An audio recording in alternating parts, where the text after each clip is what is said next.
What's up? Welcome to the Being Beautifully Honest podcast and channel. Thanks for being here, being subbed. If you're not, hit the button. And if you're listening on YouTube, hit that like. It's like walking in the room and hitting that light switch. Let's brighten up the place and get into this beautifully honest reaction.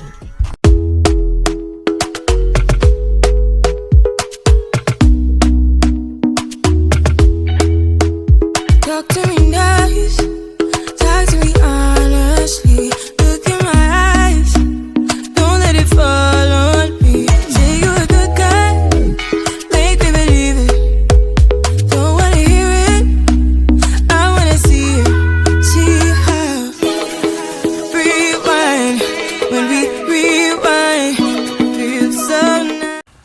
What is up, you guys? So listen, in light of all of the current financial schemes and scams, the way of living of quote unquote Dr. Umar Johnson, and all of the revelations that are coming to light for a lot of people, I feel it's important to keep shining the light on him. And there have been people that have been shining the light on him for years, but unfortunately, he still has had a large following. He allegedly has still had a lot of people donating money to him for this so-called school for Black boys, which from what I'm learning is actually something that can't even legally exist, because you can't in the United States, at least at this point in time, until Donald Trump and his racist ways says, yeah, you actually can create a school that's just for white children, that's just for Black children. Although we know there's schools for genders, there are private schools, there are, schools that are attached to churches and things like that. They can't legally say, oh, you are not allowed to come to this school because you're African American, or you're Asian, or you're Muslim, or this or that or the other when it comes to ethnicity. But when it comes to gender, we know that there have definitely been institutions for that. But he specifically has said over all these years, a school for Black boys. And so, with that being said, from what I've learned, that isn't even something that he could legally even do in the first place. But I digress. Like I said, I feel it's important to continue to shine the light on him, because when people have put him out there, he has tried to shine the light on them in a very negative ways. A lot of the things that he said about these people are just flat out lies. And it definitely is to spin the narrative to make his followers believe what he is saying about these people that are not in essence true. And I have listened to multiple interviews by the woman that he had relations with that also had taken on the role of helping out with his mother, but she is not in the caretaking industry. She's not a licensed caregiver. So she really was just doing him a solid, doing him a favor. And he has pretty much turned around and said a lot of terrible things about this woman to disparage her name, her character, her integrity, all of those things, and has made her out to be someone that is a criminal. But also, in turn, he makes himself look really ridiculous and stupid, because he's claimed he only spent about 3 intimate sessions with her. Of course, those were not the words he used. I'm being very politically correct when I say what I am saying, because we know the things that he said about her. But how foolish does he look to say that he's only spent about 3 intimate sessions with her, meaning he doesn't really know her that well. But yet he entrusted this woman to take care of his mother when he was traveling outside of the United States of America. So that alone either makes him look foolish or makes him look like a liar, or all of the above. Because Ms. Stone has said he absolutely has spent way more time with me than he is admitting to. And so that isn't even true. But like I said, whether it's true or not, it either makes him look foolish to say that he spent 3 intimate sessions with this person, whether it was just oral or all of the above, or whatever, intimate, and he allowed this woman that he did not really know to take care of his mother, someone that he claims to really love and care for. Or he was lying about the amount of time that he spent with this woman, the length of time that he's known this woman. So he entrusted her because he felt like he knew her enough and well enough to take care of his mother. So going back to over a year ago, Roland Martin on the Roland Martin Unfiltered YouTube channel, he exposed Umar Johnson's lies that he stated about him on the Joe Budden podcast. I'm going to play a little bit of this. I really feel like it's important to bring this to light. I'm not going to play the entire video, but I will have the full video link in the description box. So let's just go ahead and get into this, and then I'll continue with my commentary. All right, folks. Now, I hate mess. I hate mess. I hate messy people. I hate when people lie, things along those lines. Now, you got these people out here who run their mouths, and they love mentioning my name. They love, talking about what we do on this show. And I don't really care about any of them. I'm talking about, I don't care about Tariq. I don't care about Boyce. I don't care about Vicky Dillett. I don't care about that dude Phillip. I don't care about Black Authority. I don't care about, I'm like, go do what y'all do. I don't care about Umar Johnson the same way. I don't care. Go do what y'all do. I don't follow them. I don't listen to them. I don't track them. I really don't care what they have to say about anything. Go do what y'all want to do. We over here doing what we do, doing the job that we're supposed to be doing. And so I just don't get involved in all that back and forth, silly, nonsensical mess. But when you lie, when you go on other folk platform and you lie and just make up stuff, then I'm like, I got to go ahead and say something. So when I was on vacation, somebody hit me up and they said that Umar Johnson went on Joe Budden's podcast and said a few things about me, about his appearance on TV One. It was 6 years ago. 6 years ago. So here's the setup. Umar gone on the Breakfast Club, and it was a contentious appearance. They talked about his credentials, his school, all kind of stuff like that. So I saw all the back and forth. My staff saw all the back and forth. So I was like, go ahead and book him, bring him on the show. Okay? That's what happened. So he comes on the show. He'd been on the show 3 previous times. Same format, panel, no different. This time, 2 of the panelists took exception what Umar had to say. And at one point during the show, Umar was responding to Eugene Craig, conservative, called him a coon. I slammed my hand down and say, I don't allow that language or any racial epithets on my show. And so that's really why he was upset. And so he went on and trashing me, trashing us. Oh, we attacked him. We ambushed him. It was a setup. And then he went on to claim that, that when the show got canceled, that appearance was the reason why the show got canceled. All lies, okay? So this is all the crap he said before, whatever. So now he goes on Joe Budden's podcast, and now he got new lies he telling. All right, so we're gonna do this here first. So when he got invited, he was told what the topic was. He was told everything involved with it. We would send a press release out about the subject matter. So this notion that, I got ambushed is stupid, because ambush means that I didn't see any of this coming. I didn't know what was coming when we actually laid out what this topic was actually about. So to refresh people, this is literally how the beginning of that segment went 6 years ago on TV One. It's just how the beginning went. Go ahead. It was amazing looking at this whole reaction. I mean, I'm sitting here, again, people asking all kind of questions, things are blowing up. And so many people jumped on saying he's not a real doctor, okay? Where did you graduate from and you got your PhD? My undergraduate education was from Millersville University. 3 degrees, political science, psychology, master's in school psychology. Subsequent to that, Pennsylvania certification as a school psychologist, which I've been for almost 20 years. After that, I got my educational leadership master's degree and principal certificate from Lehigh University in Bethlehem, Pennsylvania. And I earned my doctorate degree from the Philadelphia College of Osteopathic Medicine, American Psychological Association approved program, one of the top psychology training programs on the East Coast. 6 degrees in all, and anyone can lift up a telephone and call and verify those degrees. So when you see folks who question your degrees, your response?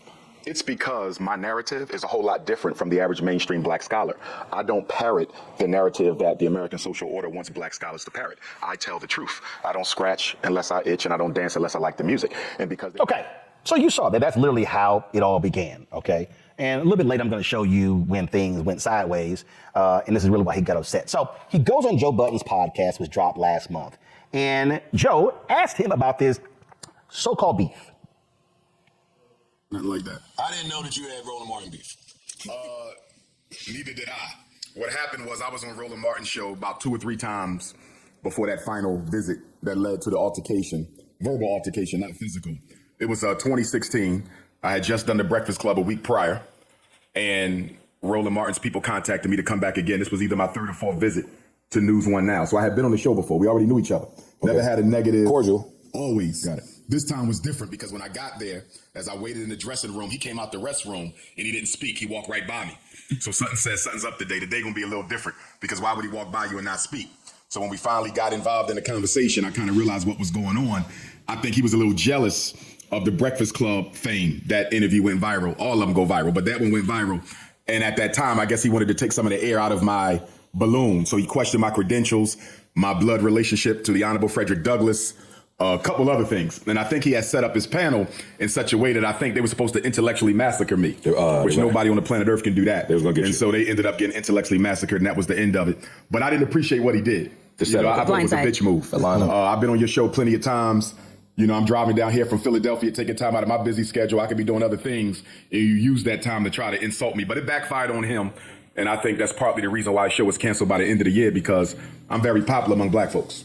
I'm probably the most popular black scholar in modern history when it comes to mainstream black America, even though my views are considered rather controversial. And so when Roland Martin did that, I don't think he properly anticipated or calculated the collateral damage. But by the end of the year, he was off the television. All right, so y'all heard all that BS. So we gonna do it this way. So we gonna replay that, and then we gonna unpack it with receipts. So re-wrap that, please, and then I'll tell you when to stop. Nothing like that. I didn't know that you had Roland Martin beef. Neither did I. What happened was I was on Roland Martin's show about 2 or 3 times before that final visit that led to the altercation. Verbal altercation, not physical. It was 2016. I had just done the Breakfast Club a week prior, and Roland Martin's people contacted me to come back again. This was either my 3rd or 4th visit to News One Now. So I had been on the show before. We already knew each other. Never had a negative. Cordial. Always. Got it. This time was different because when I got there, as I waited in the dressing room, he came out the restroom and he didn't speak. He walked right by me. So Sutton says, all right, y'all, when I do the show, I'm focused on the show. A lot of times, I don't even speak to the guests. A lot of times, I don't speak to the staff. When I'm locked on the show, boom, I'm going from makeup down to the studio. So Umar, you ain't that special. A lot of it happens here. A guest can be sitting in the chair. I'm coming in, I'm getting stuff, I'm doing whatever. I'm not sitting here talking to people, speaking to people, because I'm trying to focus on getting on the show. Now, that hurts your little ego, but that's just a fact. Now, press play. Right by me. So Sutton says something's up today. Today gonna be a little different because why would he walk by you and not speak? So when we finally got involved in the conversation, I kind of realized what was going on. I think he was a little jealous of the Breakfast Club fame. That interview went viral. All of them go viral, but that one went viral.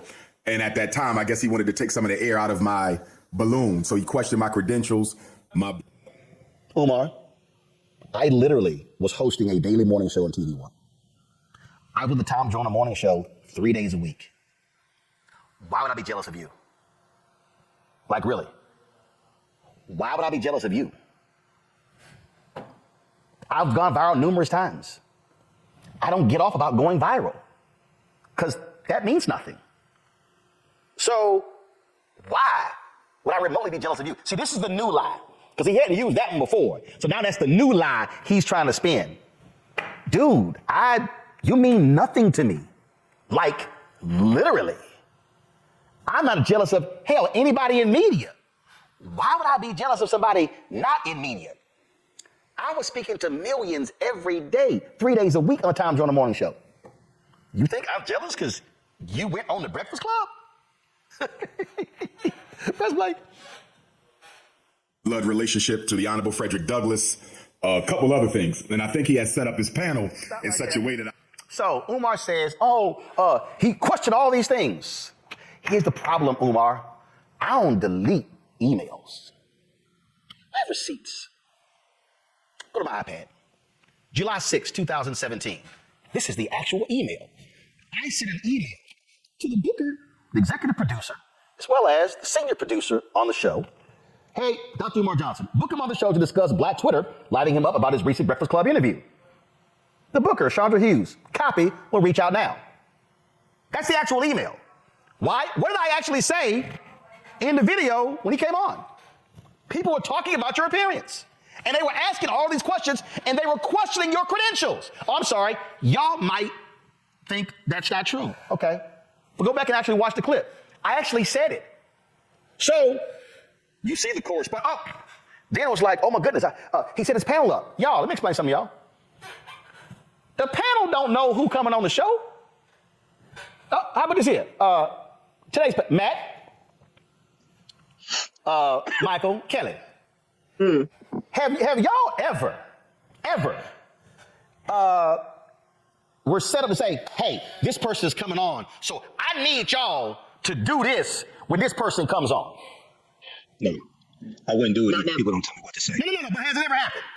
Not never. Now, I don't know what a panel is going to say. All three of y'all can agree.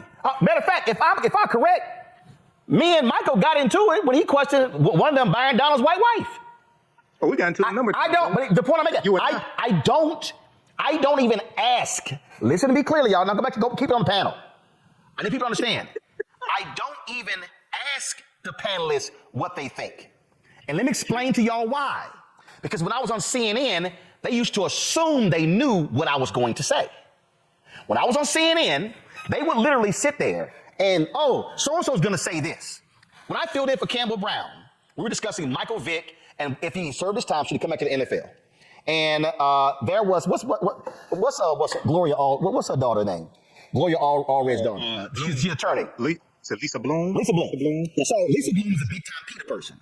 And we're sitting there, and I'm filling in for Campbell Brown, and the senior producer goes, oh, we know what Lisa thinks. And I said, has anybody asked her? Roland, we know she's going to be against Michael Vick coming back. I was like, has anybody asked her? So the senior producer got pissed off at me. I turned to the book of Tara. I said, Tara, can you call Lisa and just ask where she stands on this? She comes back, folks, we have a problem. Lisa says that if he serves his time, he should be able to come back. I go, see, y'all always assume you even know what I think. I said, but you don't. So I don't ask the panelists. We don't set any panelists up. They can take any position they want to, and they actually did. So Umar, you're lying again. And remember, y'all, he actually talked about, oh my goodness, it was a setup. It was how I got set up. Remember all this stuff? Now keep playing it because y'all gonna hear it. Watch this. I think they were supposed to intellectually massacre me, which nobody on the planet Earth can do that. And so they ended up getting intellectually massacred, and that was the end of it. But I didn't appreciate what he did. I thought it was a bitch move. Stop right there. Stop right there here. I didn't appreciate what he did. Now you hear Melissa Ford say blindsided. He wasn't blindsided. Now he said that lie before. He ambushed. Oh, I was ambushed. Really? Go back to my iPad. Y'all see this? Hi, Susan and Roland. Here's a copy of today's release. Let me know your thoughts and thanks. This is a press release. The press release says, controversial psychologist Dr. Umar Johnson thinks interracial marriage negates efforts of black men dedicated to racial equality. So the press release listed here in terms of what was talked about. We told him the topic beforehand. He knew the topic beforehand. It was in the show tease. It was in the show intro. It was in the segment intro. So not blindsided, not ambushed. Folk just disagree. But here was the point that this is really why Umar got mad, upset. No. From the interview from 6 years ago. And this is why he still got a bug up his ass. Murder house. Based on what? So the idea that somehow a white person can't understand our struggle? I could care less what they understand. I'm asking you, what have they done systematically to improve the opportunities of white folks? He did not tell me that. Yes, you did tell me that. He did not tell me that. You're going to tell me that guys like Tim Wise and Reverend Wallace don't understand race in America? Tim Wise? They don't understand race in America? He articulates racism, but what has he done to systematically eliminate it? There are no white people that understand race in America? There's not a white person in America. There's no white people understand race in America. There's not a white person.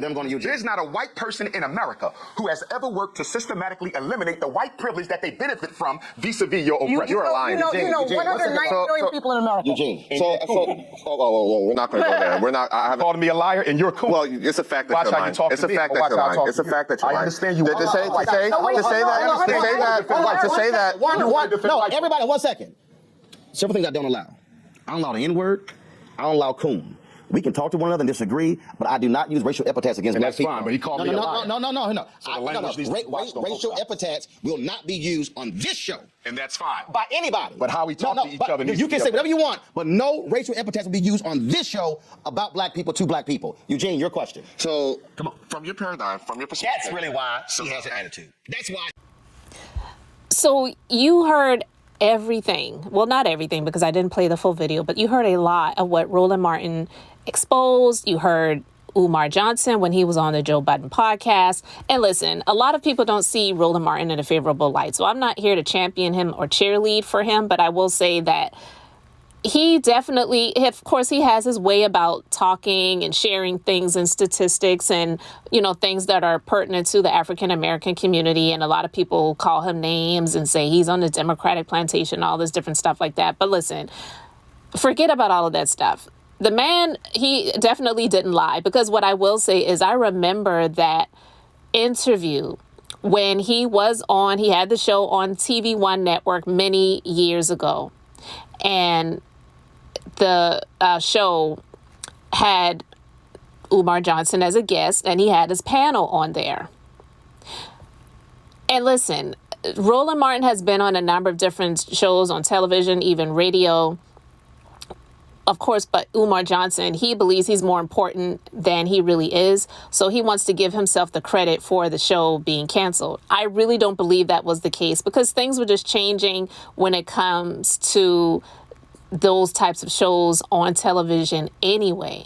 So, you know how some people will take credit for things that happen and it just really is a coincidence.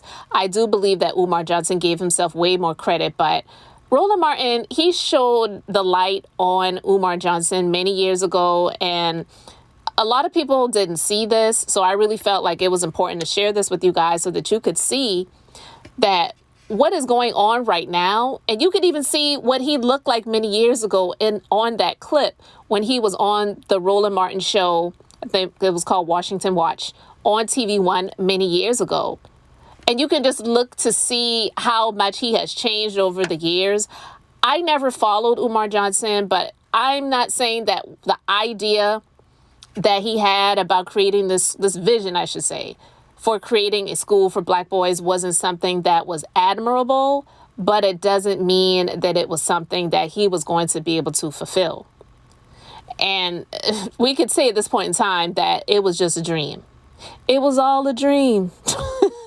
But a lot of people donated to that dream. And I believe that dream has gone into his body by the means of food, indulging in whatever he would like to drink. Not saying he's an alcoholic or anything like that. I don't even know. He may not even drink alcohol. But I do believe the man has definitely been using drugs. That's my personal opinion. He's been using it on trips and buying all the African gear and all of the different things that he was doing and has been doing, and still living filthy, living in a pigsty, unclean. How crazy is it that the man that calls himself the Prince of Pan-Africanism, the man that has the title of doctor, he's a prince and a doctor, but he can't get a job. He has to ask the people to send him some money on his Apple Pay so that he can take care of himself and the queen, his mother. How many times have any princes, kings, princesses, queens have had to ask the people for money? Like, for real, this is absolutely insane. I have so much more that I've got to share with you guys about Umar Johnson as I've been looking into, more and more things, and just so many different things from the past are popping up. So this is one that I wanted to bring to your attention. I really want to get your thoughts on this. So let me know what you think about what Roland Martin had to say about him when he exposed the lies that he said about him on the Joe Budden podcast. And what do you even feel about Joe Budden having him on his podcast and all these other podcasters that have repeatedly had him on as a guest? The Art of Dialogue, the DJ Vlad, I don't know if he's been on there in years, but all of the different places that he has had the opportunity to come and sit and talk about all of these other people, but you rarely hear him talking about the school anymore. The reason being is because it's never going to happen. Thanks for being here, liking, and subscribing. I'm Beth, just being beautifully honest. So until next time, I wanted to keep it brief, beautiful, and now I'm going to say bye.